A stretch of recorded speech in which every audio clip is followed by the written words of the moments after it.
Picking the right header size in carpentry is clutch, because it's all about keeping things safe without blowing cash on extra wood you don't need. So, first off, always start by checking your local building code because they set the rules on what's cool and what's not when it comes to header sizes.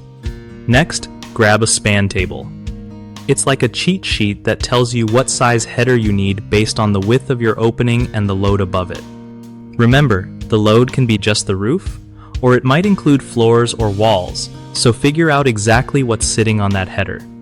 If you're dealing with a wider opening, you'll need a beefier header, usually made of doubled up 2x10s or engineered lumber. When in doubt, ask an engineer, especially if your project is complex or the load is heavy. Also, keep in mind that different wood types have different strengths, so pine headers might need to be bigger than oak for the same job. Don't forget to factor in the length of the span.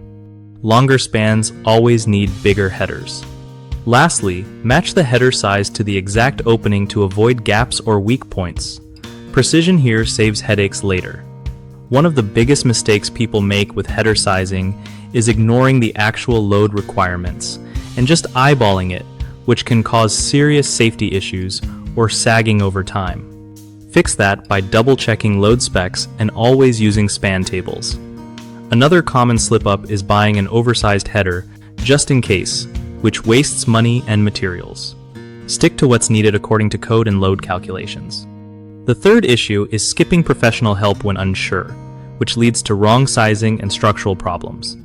Always reach out to an engineer or a qualified contractor if anything feels off.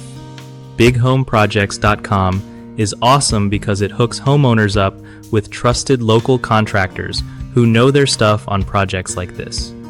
Plus, it gives contractors a solid way to find new work and build their reputation right in their own neighborhoods.